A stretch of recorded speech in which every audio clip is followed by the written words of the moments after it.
Welcome to another episode of the Awesome Wristwatch Review, and today we shall be discussing vintage or rather neo-vintage Rolex pieces from the 1990s and noughties.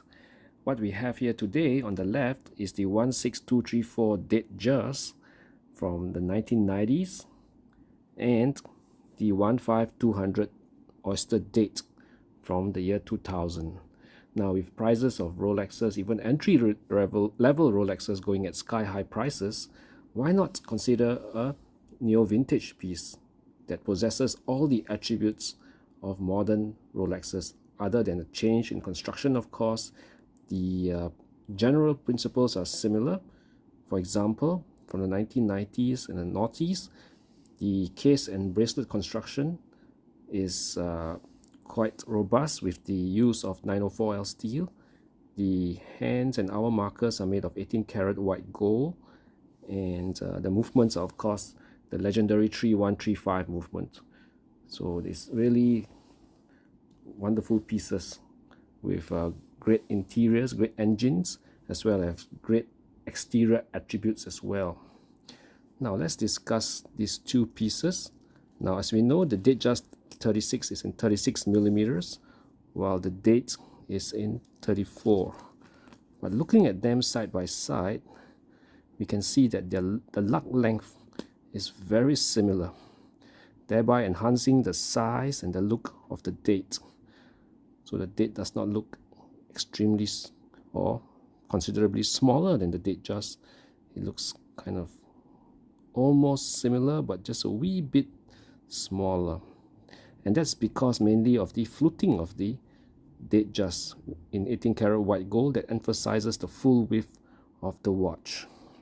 Right? Of course, these two pieces are very well maintained, and the price difference is roughly approximately $2,000 comparing the Datejust and the Date, which represents a considerable amount, but it's worth it if you like the design.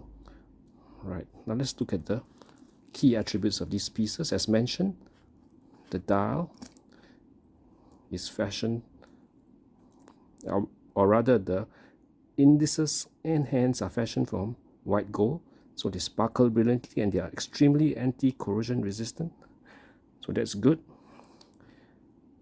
And as you can see, they held their own very well through the years with no corrosion whatsoever, and they still shine brilliantly. As for the case construction, yes, they are both in the famous oyster case, and you can see from the side the length, the lug to lug length of the two pieces are so similar. And as mentioned, because of the 904L steel, I beg your pardon, they do maintain their shine and they do look very corrosion free even at this age. Of course, the Datejust, being from the 1990s, have got lug holes, while the Date does not. Right. Now, looking at the bracelets, of course, they are both still fashioned out of the 904L steel, which is why they look so brilliantly white compared to the 316L steel. But the Datejust is in the famous Jubilee bracelet, which integrates extremely well and blends in together with the fluting of the bezel beautifully, while the Date, having the oyster bracelet, integrates well with the smooth bezel well. Right.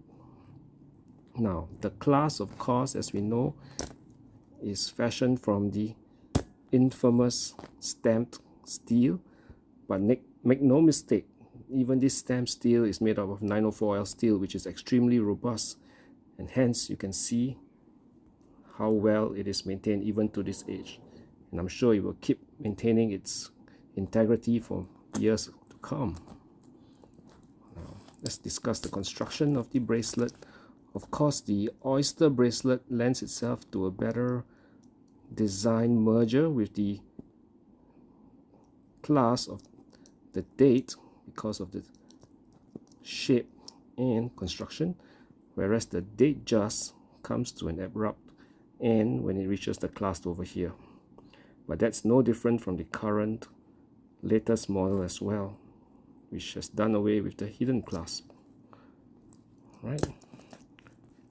Now, looking at these two pieces, I would say they represent extremely good value.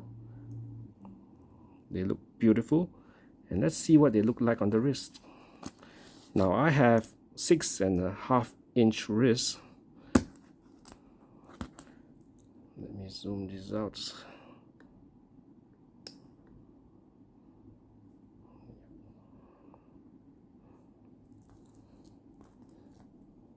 Now this is what the date looks like on my 6.5-inch wrist.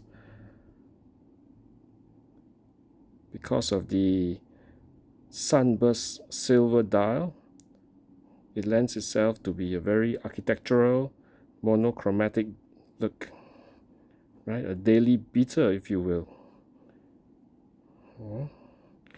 Let's try on the Datejust, which I'm sure will have a very different feel because of the fluting of the bezel and the Jubilee bracelets. It is very, very more classy, I would say, more bejeweled, more bling bling as compared to the Date. But still, it can be worn daily. It can be it's an excellent daily beater as well. Now, what do you think of these two pieces? Well, they do represent extremely good value, and they possess many of the core attributes of the current Rolex range. As mentioned, excellent movement, 3135, 904L steel construction, solid gold hands and hour markers, including the crown. What's not to like? And at such prices, at half the current catalog prices, they represent extremely good value. Well, thank you for watching. I hope you enjoyed this episode of this comparison. And if you do, please do consider subscribing and liking. It helps the channel a lot. Wishing you a wonderful day, week, and year ahead. Ciao!